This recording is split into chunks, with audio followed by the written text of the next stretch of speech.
karena ada yang protes.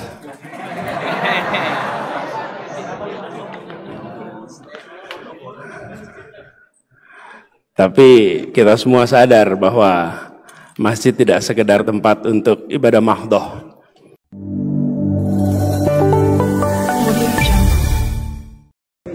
Pangeran Diponegoro. Karena masjid ini adalah masjid anak muda, bahkan tokoh paling seniornya pun masih dipanggil abah. Bang Muslimin Nasution itu kita panggil abah. Bang Iman pun kita panggil abah. Bang Iman, ketua pembinanya pun Profesor Zemawan kita panggil.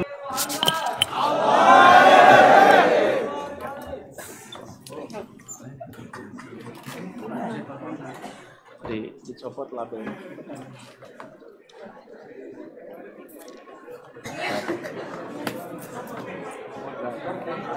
Mas Syarif ya? Hidayat. Mas Syarif Hidayat. Ambil.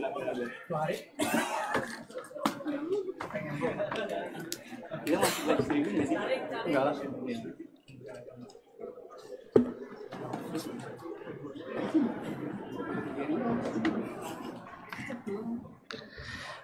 Assalamualaikum warahmatullahi wabarakatuh.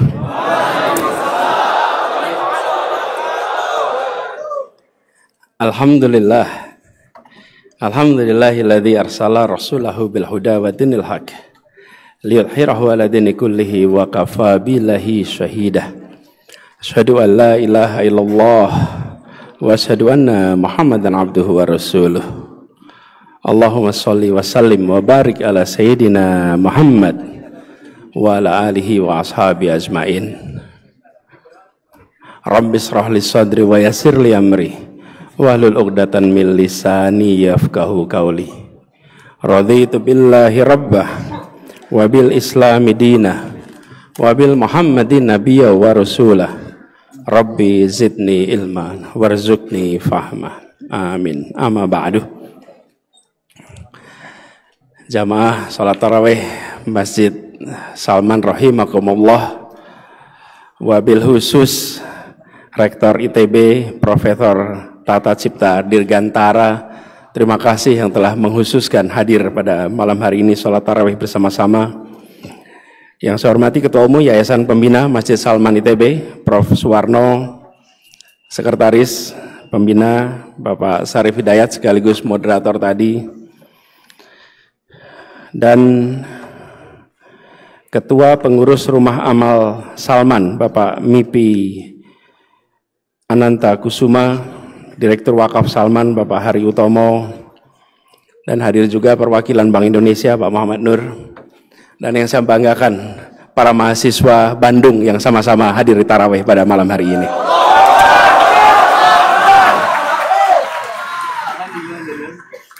Alhamdulillah, senang sekali bisa kembali ke Bandung, apalagi kembali ke Masjid Salman ini.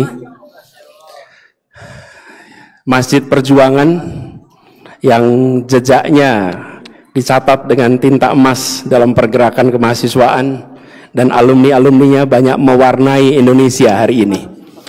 Insya Allah ke depan lebih banyak lagi alumni yang mewarnai dari Masjid Salman ini. Malam ini saya bersyukur bisa kembali ke Masjid Salman, dan tadi sudah sama-sama kita sholat tarawih.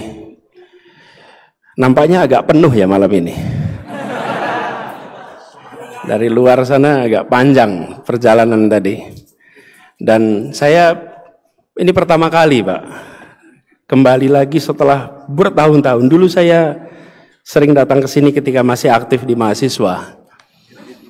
Bersama teman-teman ITB waktu itu, suka ke sini, tapi tidak ingat suasana di malam karena kebanyakan kita di sini kalau siang. Malam hari ini datang, suasananya agak remang-remang di sini. Bukan karena efisiensi ya. Bukan ya.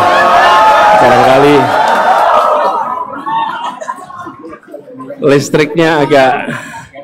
listrik di sana, saya perhatikan Pak, listrik di sana agak redup, tapi bagian imam terang benderang. Yang di sini tidak mengalami efisiensi, yang di sana mengalami efisiensi ya.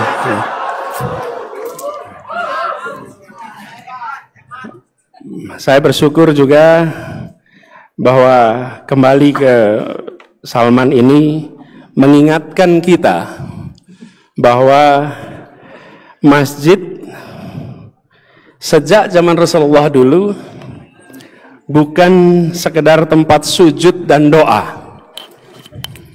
Kalau ada yang mengatakan masjid sekedar tempat sujud dan doa, salah. Masjid ini adalah tempat tentang gagasan keadilan dibicarakan. Masjid ini tempat tentang pesan-pesan kehidupan yang berkeadilan itu diungkapkan.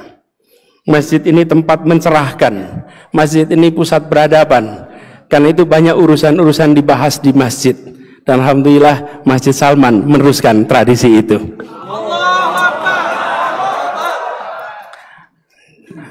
Karena ada yang protes.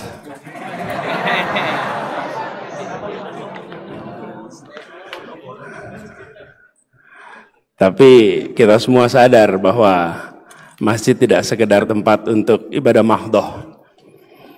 Dan kita juga melihat terjadi perubahan zaman.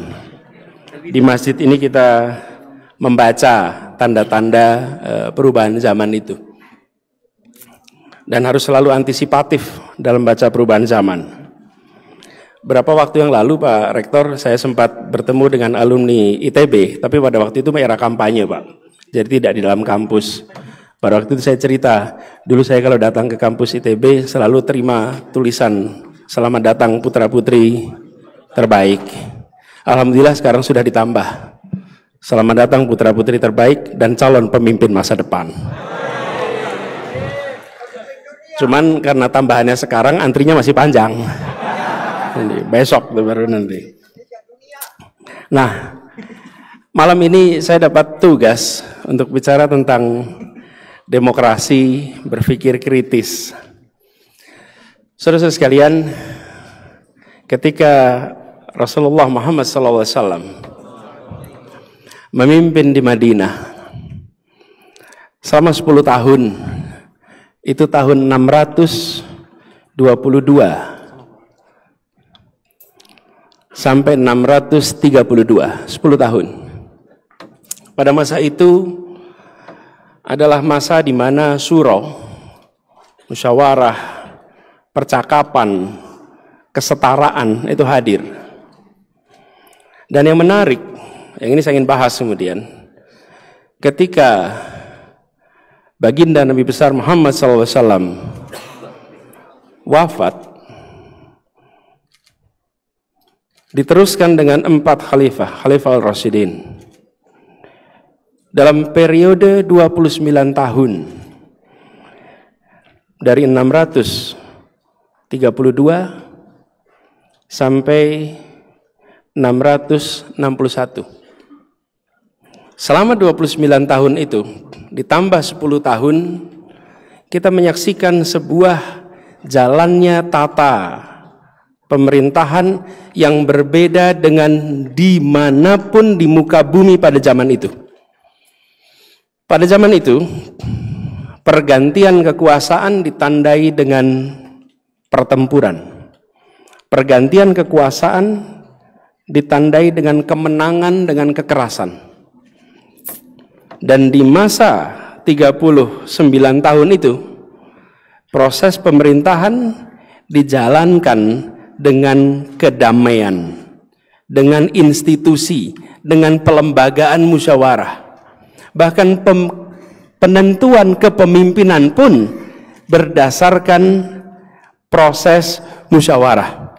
Keempat khalifah tadi dipilih menggunakan musyawarah. Cari di masa itu di seluruh muka bumi mana yang pernah mengadakan proses musyawarah seperti itu kecuali di Madinah. Hari ini kita memberikan label, pada masa itu belum ada terminologinya. Itu sebuah proses yang hari ini disebut sebagai demokratis. Itu sebuah proses di mana ada kepastian hukum, ada ketetapan hukum, di mana khalifah pun bisa berdiri di depan hakim, dan hakim pun banyak kisahnya menyatakan khalifah salah ketika dituntut oleh rakyat. Itu adalah periode di mana ada demokrasi, yang hari ini kita sebut istilahnya demokrasi. Di masa itu, pergantian kekuasaan dengan kekuatan fisik, dengan kekuatan senjata. Di masa itu, 39 tahun disebut sebagai masa keemasan, dan pada waktu itu praktek demokrasi dikerjakan. Sayangnya tidak berkelanjutan. Sesudah itu sistem lebih tradisional kembali. Yang satu dengan prinsip menggunakan rujukan Bani Hashim, yang satu dengan prinsip keturunan Rasul. Satu kita sebut Sunni, satu kita sebut Syiah. Ini adalah sebuah contoh bagaimana demokrasi pernah hidup dan dijadikan rujukan. Sehingga bagi umat Islam, sebenarnya menjalankan proses demokrasi itu bukan hal yang baru.